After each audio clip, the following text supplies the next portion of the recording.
What's going on, Charlie? Neil, man, thanks for showing up today. Thanks for doing this for me. Most people won't know this, but this is our take 2 attempt. Oh, yeah. We'll leave it at that. And I'm glad to be here. And, for those that don't know, when I was a pastor and I'd preach 2 sermons on a Sunday, I always got the feedback that the second sermon was better. So for everybody listening, they're about to get the better version. That's right. If you are listening, Neil and I tried this podcast last week and had some technical difficulties, and if you know me well, you know that I'm not good with technology, and I'm learning every day. I always tell people I'm a trainer, There you go. Wi-Fi malfunctions, even building a rig, those are things that I prefer outsource. Man, if there's not a challenge, is it really a good day? You got to face it. Thanks for showing up today. Go ahead and give your intro. Tell us a little bit about yourself. Absolutely. Glad to be here. So my name is Neil Krebs, 34 years old, and we'll kind of start at the top and go down. Believer, husband of 11 years now, make sure I get that right, and father of 3 boys, ages at this point in time 9, 7, and 6. Wow. Oh yeah, crazy household we got going 3 on. boys. Yes, sir. I told you, man, we know that household very well. Oh, absolutely.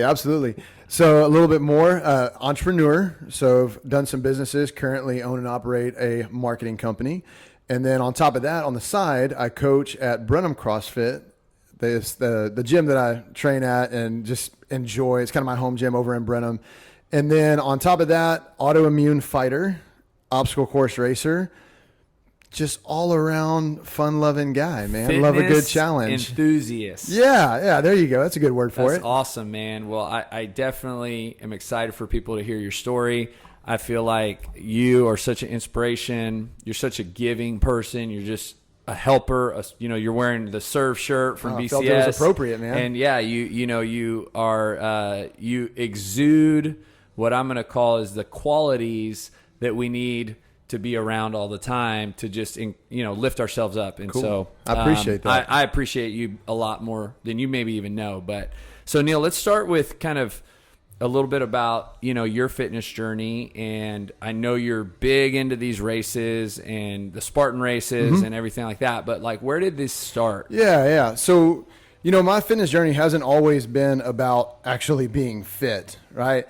There's been times in the past, say college, which right after high school, in high school, I was literally 4'11" going into high school, maybe weighed 115 pounds. And where are you today, just to kind of put that in perspective? So I'm at about 170 to 175. I kind of float in between there, depending on how much water I drank that day, right?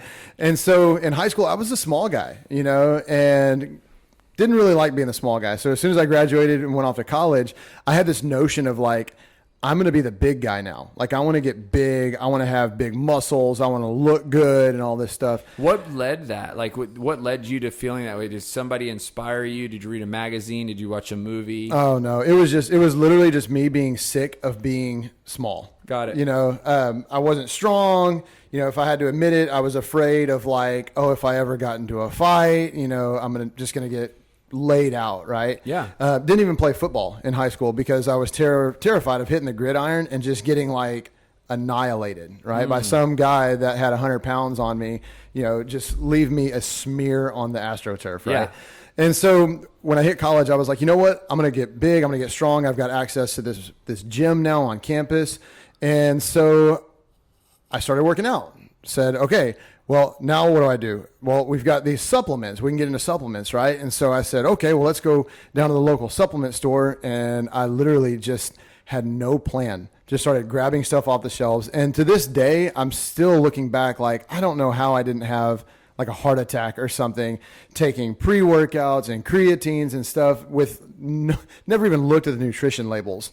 Just knew, this is going to make me big. Yeah. So even though I was working out, which is considered a fitness activity, there was nothing healthy about it. Did you have anybody helping you? Anybody no. coaching you, guiding you? At that time, Facebook had just launched. So there wasn't all these Instagram influencers and all of that. So Muscle and Fitness Magazine was one of my go-tos. You get the issue, flip it out, find a workout. It's yeah, I can do that. Even though I've never done half these movements, I'll just go try it, right? And so that was my way of coming up with workouts. Did it work?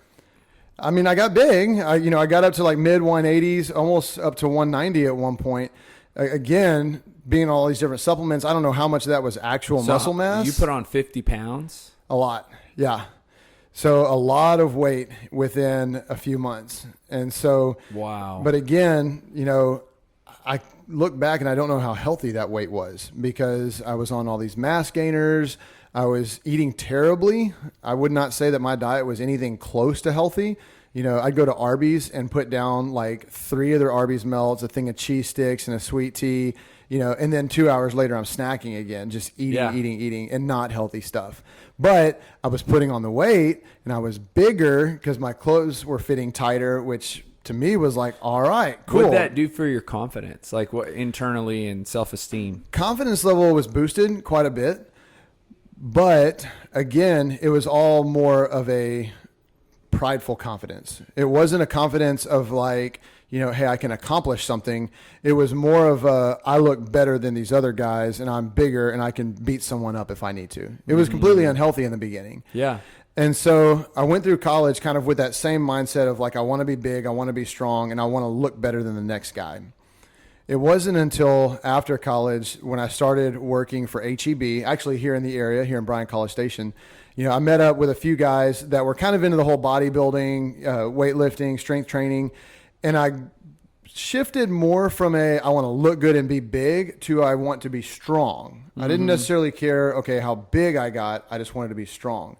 So that's where things started to kind of shift from an unhealthy mindset around my fitness and my goals to more of a, okay, let's set some goals. Okay, so let's hang out here because I feel like what you're saying is there's a transition in your fitness journey, and most people listening to this podcast are on a fitness journey. Yeah.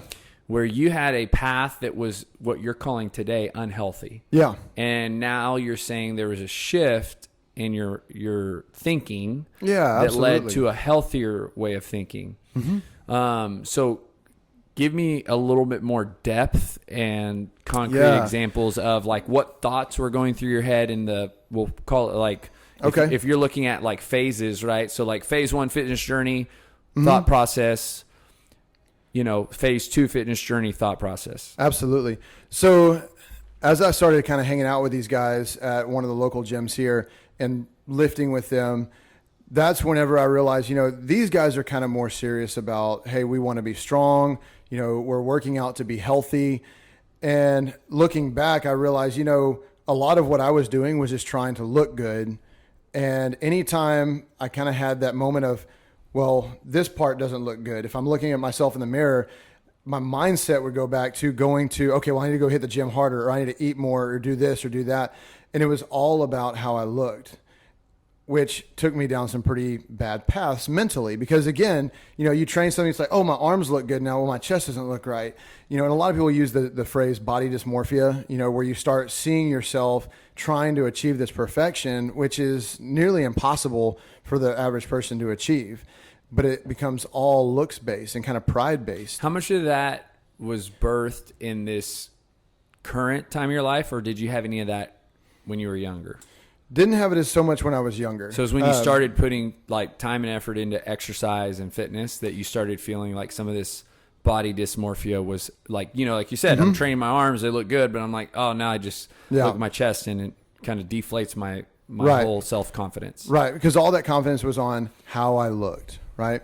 And again, in everybody's fitness journey, we set goals, right? But at the same time, if we're consistently comparing ourselves to other people, or we're constantly saying, well, I don't look as good as this person does, or I'm not as big as this guy is, or I don't have the legs that she has, or whoever's journey, whatever they're looking at, and especially in this world of social media, you know, it can be really easy to get caught in the comparison trap. Yep. And that's where I was caught. Now, again, we didn't have all the social media then that we do now, but I was still, as I'm flipping through Muscle and Fitness magazine and, you know, Ronnie Coleman on there is selling some BSN products. Ronnie Coleman's looking, man, he's looking good. Well, I want those BSN supplements because I want to look like that, right? Yeah, so you're kind of saying too, like when you're not anchored in, we'll call it a healthy perspective and purpose, then you also kind of become a little bit vulnerable and buying into, we'll be honest, the fitness lies, right? Yes. Like, hey, take this and you'll get this. Hey, do this and you'll feel this way. In reality, we know that's not true, right? No. But when you're in an unhealthy mental state, Mm-hmm. thought pattern, you're vulnerable to kind of some of the lies out there. Hey, do this in 21 days and you're going to lose 30 pounds. Absolutely. Absolutely. And especially when you're not plugged into kind of a community, when you don't have people around you that are calling you out on the lies that you're buying into, then it's easy to get sucked into that vortex of do this, do that, do this, do that, by whatever media source is feeding you that. So how'd you go from what we'll call phase 1 to phase 2? How'd you shift? So phase 1 to phase 2, I would say, again, phase 1 was that prideful, getting ripped and all that stuff that Gaining you hear. weight, Right, so right. you beat people up. Phase 2 was I just want to be strong. I want to be healthy, strong.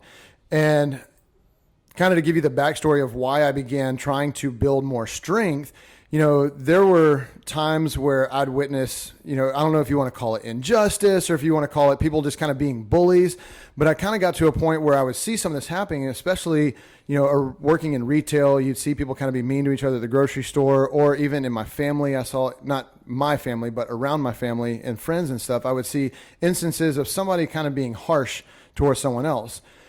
Well, at that point, I wanted to be strong because I wanted to be able to stand up for someone who couldn't stand up for themselves. I know that sounds kind of hero complex-ish, but no, it goes in line with kind of who I think you are, right? Like, yeah.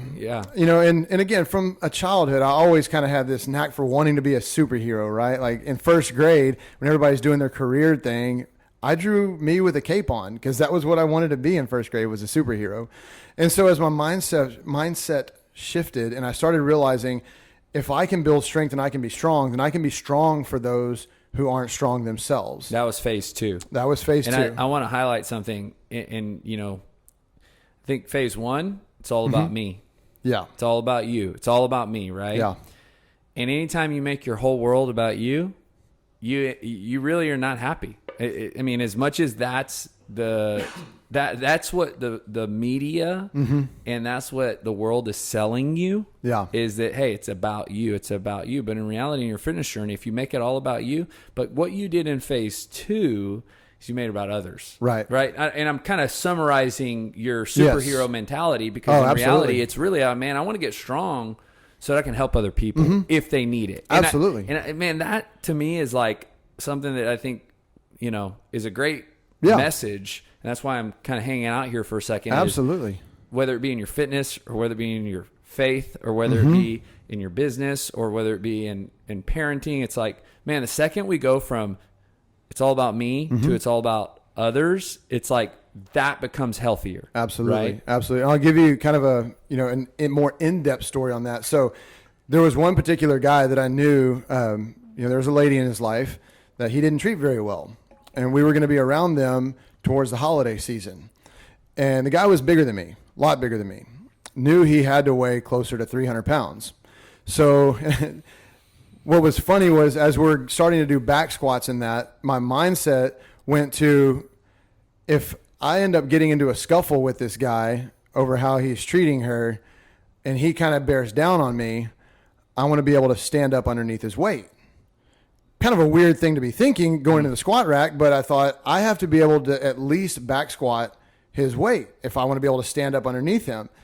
And that was where I hit the highest PR I've ever hit in my life at 305 on a back squat. For me, that was more than I had ever loaded on a bar.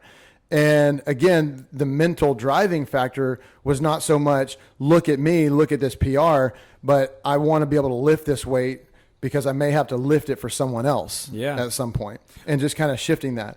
And that really ends up playing into a lot of, like you said, the why of what we do, even when it's with faith and with our knowledge of who we are in Christ in that. You got to know that because you're going to run into somebody one day that's going to know more about Scripture than you do, and be throwing arguments at you. You got to be prepared for that. And I think adding to that is there's a gradual progression in the development of a person in their fitness journey where you probably are going to go through that first phase of it being all about you. Even me thinking back to when I started, and there's going to be degrees of that stay with you throughout your journey. But I think what we're sharing, and I think what I really want to highlight is there is a shift, and it actually you become mentally healthier, right? Emotionally healthier, And ultimately it influences your fitness journey because it's your thoughts and the way you think about yourself that influence whether or not you continue doing this, that you're going to at some point realize, man, this is about other people. Yeah. I want to be a healthier me so I can be a better mom or a dad, or I want to inspire others in their fitness journey. Absolutely. Yeah. Absolutely. So I know you got into some racing and so give me kind of this next progression and how you started becoming this like Spartan race junkie. Yeah, absolutely. So there's kind of a little bit of a time lapse in between there, but to give you the short version, after leaving College Station, after leaving retail, I started working for a landscape company, which I was slinging bags of fertilizer and things like that. So when we moved out of Bryan College Station, didn't go immediately back into working out because my job was my workout, right? When you're lifting that many bags of fertilizer a day, taking it, unloading it, spreading it and all that, there wasn't a whole lot of other exercise that you wanted to do before or after that. But as that time came to a close and I started working as the youth director, youth pastor at a local church, we set up to go on a mission trip, or not really a mission trip, but a mission project at a local camp that had been bought, and they were turning it into a camp for special needs. So if anybody's ever heard of Camp Blessing, it's out towards Independence, right actually between College Station and Brenham. Great place. But as they bought the camp, there was a lot of renovations to do. So we rounded up all the youth and said, hey, we're going to go out there for a week, and whatever they need us to do, we're going to do. Whether it's tearing down an old structure, whether it's building a fence, whether it's painting, we're just going to go out there and help. Yeah. As we got into that week, I guess let me back up just a little bit. A little before that, I was diagnosed with ulcerative colitis and proctitis. So this kind of plays a major role into what happened that week.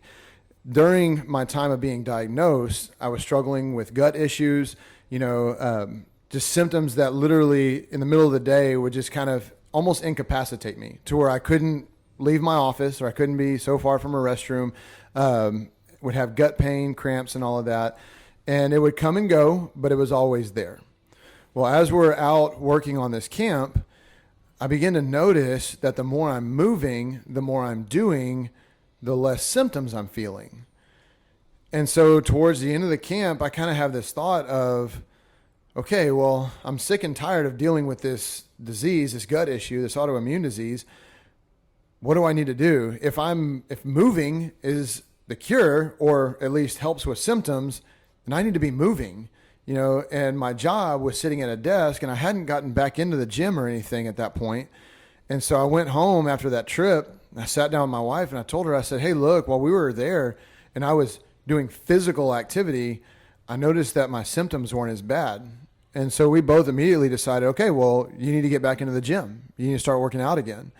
And so I just joined, the Simple Box, that has all the machines and everything there in Brenham, and started working out. And I noticed that my symptoms continued to decrease. And then with the help of some medications with doctors and things like that, I got to a point where everything was completely in remission. I wasn't feeling bad anymore. I was able to work out. I was able to do all this stuff again. It was almost kind of like I had a second chance at living a full life. There was one point where I was afraid I was going to have, not ever be able to go out and run anymore because I couldn't be, 20 yards from a restroom or anything like that. They were talking about removing about a third of my lower intestine at one point. So we're talking things got pretty bad. So when things got better, I was like, man, I don't want to just work out just to work out now. Not only do I want to work out to help others, I want to work out for a purpose. Like I want to do something more than just coming to the gym 5 times a week. I want to set goals that are, not just come in here and lift a certain amount of weight. And that was the point where I started looking up something that I had had on my radar for a while, but had never gone and done because I didn't have anybody to do it with. And that was like the Tough Mudders, the Spartan races, the obstacle course racing. Had a buddy of mine say, hey, look, I'm running one of these. Let me before we go into that, I feel like as you shared that, you kind of matured to what I'm going to call a phase 3. Okay. Yeah. And that's where you now saw fitness as beneficial to you for more than how it can make you look. Absolutely. And for you, it had to do with what you describe as kind of this autoimmune disease, right? And I remember you mentioned Stephanie's podcast. You really enjoyed that because what she shared just not too long ago. And I think that as we're kind of sharing your fitness journey, and it's worth highlighting some of these gradual steps that you took, because when someone realizes that, man, we do this not just to look better, and not just to lose weight, or in your case, gain weight, that there's a internal benefit, absolutely, that far exceeds that of weight loss and looking better. Absolutely. With your shirt off or in a bathing suit or sure. et cetera. So I think that's really worth highlighting. And ultimately that's kind of what got you back into that full throttle, desire. Like you said, man, I actually feel better. You weren't worried about how much you weighed. You weren't worried about saving your neighbor. Right. You were just like, man, this makes a difference big time. Yeah. So I think that's worth highlighting, and then now transition into this leading you into the Tough Mudder and the Spartan races. Absolutely. So as I'm working out one day, and this is, it was February or March 2018.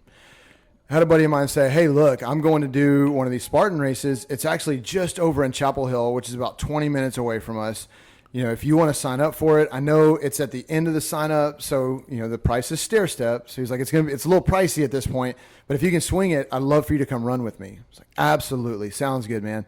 And so I go home, tell my wife about it. She's like, hey, if you want that to be your birthday present, absolutely. Go ahead. So I sign up and I get a text from him 2 days before the race. He says, hey man, I'm so sorry. I got to cover a shift. I'm not going to make it. Who? Well, the whole reason I'd never done one of these is because I didn't have anybody to go with me. And now I found myself in the same boat of like, I don't have anybody to go with, but I've just paid kind of an exorbitant amount to go run this race. I don't want it to go to waste. So guess I'm just going to show up and see what happens. And it was so cool. I show up, I check in, and I'm kind of walking around like, I don't see anybody I recognize or anything like that. And I started talking to a few people near the start line as we're getting ready to go out. One of them's a marathon runner. The other one's just a regular fitness enthusiast. And one of them who hadn't really worked out ever. And they were like, hey, come run with us. We're not planning on going fast. We just want to kind of go through it and have some fun. Sounds good, guys. And I'll tell you, even though the course was about 3.4 miles, it took us about 2.5 hours to go through it because we're taking our time. We're having fun with it. It was the best 2.5 hours I've ever had. How long ago was this? Years? This was 2018, spring of 2018. Awesome. Yeah, so not too long ago.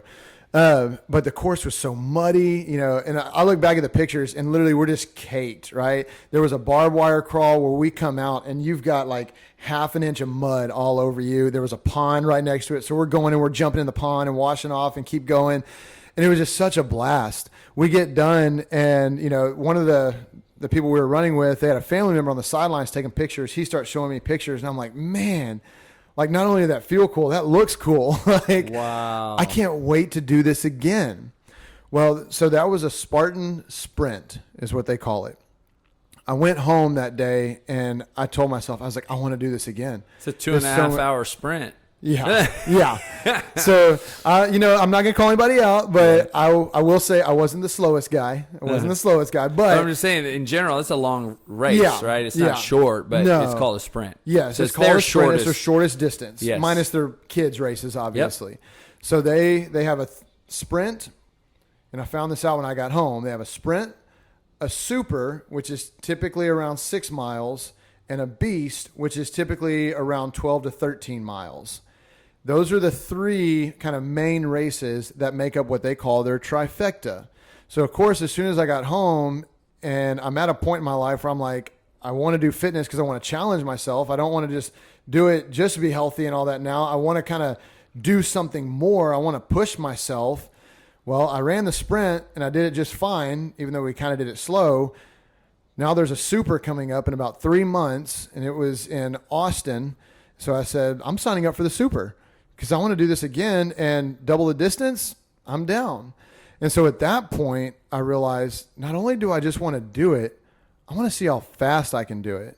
So I start running, which up to this point, I had never run more than 2 miles, and I didn't even run 2 miles in the sprint because we were walking some. So I started running and trying to train on being faster.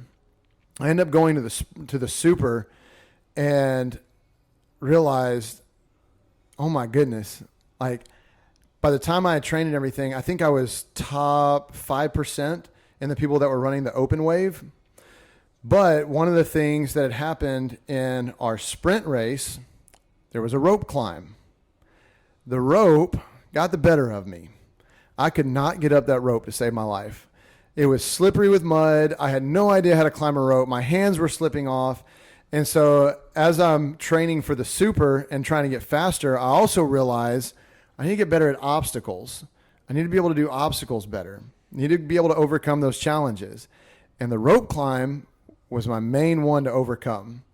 That's where I realized I'm not going to be able to train for a rope climb in a standard gym, right? I mean, I tried to do the whole like grab some towels and like throw it over the pull-up bar. Everybody's looking at me like, what is this Yahoo doing, right? And realized I'm not going to be able to train for this in a standard gym. So that's where I started looking at CrossFit, right? Because the CrossFit gyms in the area were the only places that I could go work out that had ropes to climb. Yeah.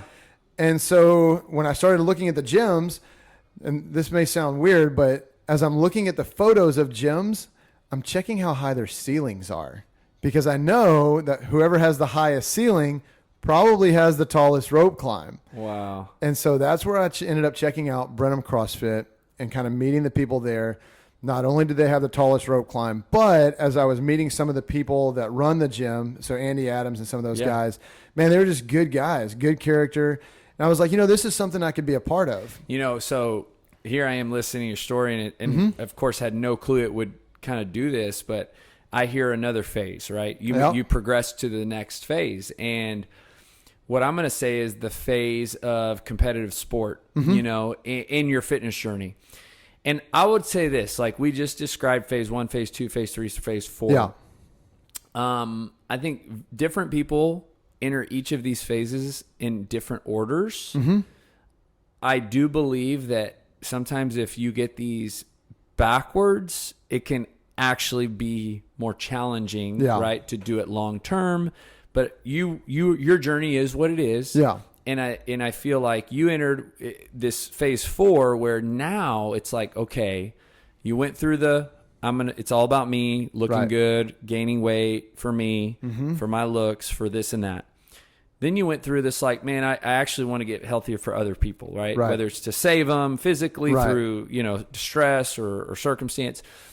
And then you kind of gradually went to what we called phase 3, where it was like, no, this actually helps me in more ways healthy body than just looking good and losing weight or gaining weight. Yeah. And now phase 4, it's like, wow, like I want to get better at a rope climb so I can go tackle that obstacle course. Yeah. Because that first one you did, and for it to have caused you to do the penalties and or my time, now I want to be faster. Yep. And the same thing happens in a CrossFit gym, right? Like, absolutely, man, I want to get better at this movement so that I can actually do a workout with it in it. Yeah. So again, just another step, right? Oh, yeah. I'm calling them phases, but it's just a step. Absolutely. And the cool thing is you'll see here in just a second where, again, it wasn't necessarily about me and a prideful thing anymore, but it was a little bit about, I want to compete. And I want to highlight this.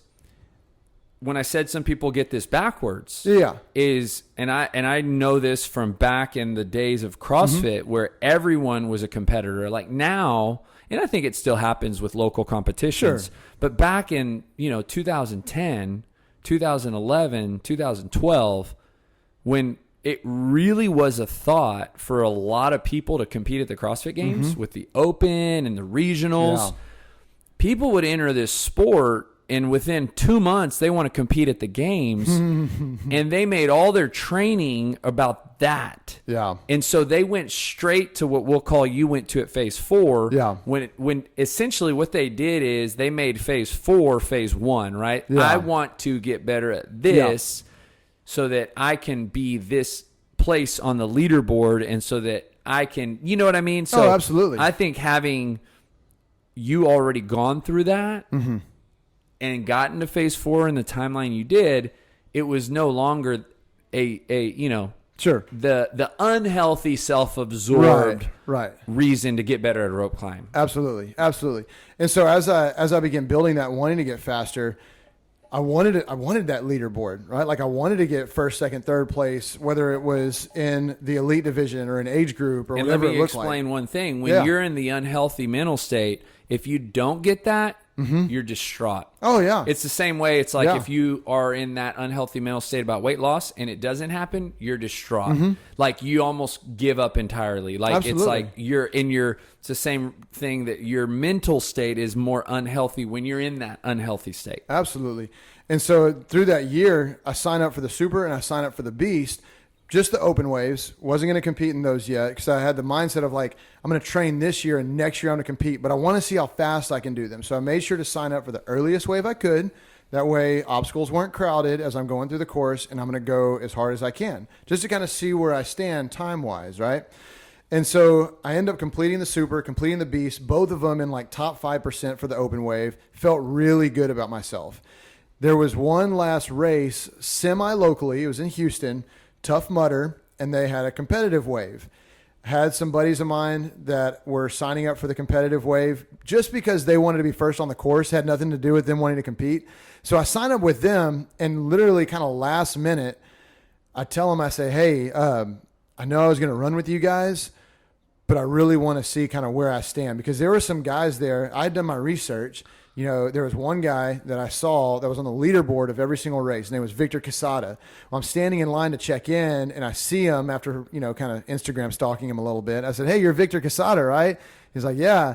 So you're kind of the guy to beat, huh? He's like, oh, yeah, I guess so. You know, I do my best, and, you know, real kind of humble, modest way. And so I'm like, I'm going after this guy. I want to see how far I can keep up with him. And I remember they did the whole mutter chant, right? And we go out, and I'm staying on his heels for about 150 yards. And then he just starts walking away from me. And my side stitch is already growing 200 yards in, and I'm breathing heavy, and it is like 40 degrees outside in the middle of November. And I stop and I start walking, and I literally think to myself, oh my goodness, I've got so far to go before I am even semi-competitive in this. And it was kind of detrimental at that point. Humbling. Yeah, very much so. And so I ended up kind of taking a step back over the holiday season, you know, because they take a break during all the cold season, and thought to myself, you know, I still want to do these. I still want to try and compete, but I'm not going to allow the lack of a podium to ruin my fun, right? I don't want to go into this thinking, well, if I don't win, then I don't want to do this anymore. I didn't want to hit that mindset. And so over the course of 2019, I signed up for all competitive waves, and the closest I ever got to a podium was in Savage Race, 4th place, age group, by about 2 minutes on a 6-mile course. And it was one of those that, looking back on my run, it was like, well, you know, I probably could have ran harder at this point. I probably could have done this. I probably could have done that. I probably could have trained harder. And I kind of went into this mental state of like, you know, do I really want to be the guy that's training hard for a podium, or do I want to be the guy that goes out to these things and has fun with some friends? And at that point, I really decided, you know what? I don't know that I necessarily have the elite discipline that you need to be a competitive athlete, because these guys, this is what they do. Oh, yeah. Right? They don't have, you know, a ton of other jobs. Some of them have some other jobs in the fitness industry, but man, they're training daily to be on that leaderboard, to win the prize money, to pay for the next race. You know, that's their goal. I didn't know that I wanted to do that. And so at that point, I really realized, you know what, I'm going to do these things because I want to challenge myself. I want to see how well I can do. And then from there, I want to inspire others to be able to go out and do this. And so to tackle the first goal of challenging myself, I'd already run the Beast, right, which is the 13-mile-ish one. Well, there was another, the next step up was the Ultra, which is 30-plus miles. And so I signed up for that, thinking, you know, I can do that, right? Training for that Ultra, I had never run more than 10 miles. Even up to the day of the Ultra, I had never run more than 10 miles. And went into it thinking, I'm just going to go out here and do my best. And over the course of those, I think it was 31 and a half miles after we measured it on Garmin watches and compared notes and everything, I remember crossing that finish line with a mindset of like, I just did that. Like, I can't remember the statistic, but there's several people that sign up for the ultra and they go run it and they DNF. They do not finish because they just physically can't carry themselves across the 30 miles to the finish line. And I'll admit, mile 24, 25, somewhere in there, I cried. Like, literally broke down on the course. There was a medical cart that ended up driving by, and the thought went across my mind, I could literally just wave them down, hop on the back, and be done. My knees were locking up. My body was tired. I'd been drenched wet, but I didn't want to give up because I thought to myself, I'm like, what would that mean if I gave up? I've come so far. I am 25 miles into a 30-mile run or race, walk, whatever, right? I've got 5 miles left. I can do this. And it ended up pushing me into this mental state of just overcoming the own negative thoughts, overcoming all the things that said, you're not going to finish. Like, you're done, right? Let's keep going. One step after the next. Dude, one step after the next. When you hear that voice, the good voice, right, that says you just did it. Yeah. I tell people one of the benefits we get from exercise, you hear that voice every day. Yeah. I mean, every day you work out, that voice says, good job. You did it. And when you don't work out, you miss out on hearing that voice because unfortunately you hear the other voice, which is you can't. Yeah. And it definitely sinks into your thought patterns, and I think it affects your psychology in your head. Man, I love that. So what's next for you, right? Like, what is the next big challenge, or are you just kind of going to just do these and that's kind of part of what you're doing? So in all honesty, my goal at this point, I'm never probably going to be an elite racer, right? Maybe age group at one point, if I maintain the fitness level. Obviously, the field gets a little narrower whenever you get up into the higher age groups. But at this point for me, it's all about inspiring other people to go and do, right? Whether it's recruiting them to an obstacle course race, whether it's inspiring them to start their fitness journey, or even just to begin doing something beyond themselves, right? Like, that's one of the reasons I loved volunteering at the Classic, and I was posting stories. A lot of people look at it and they say, oh, he's just kind of saying, look at me, look at me. It's really not that.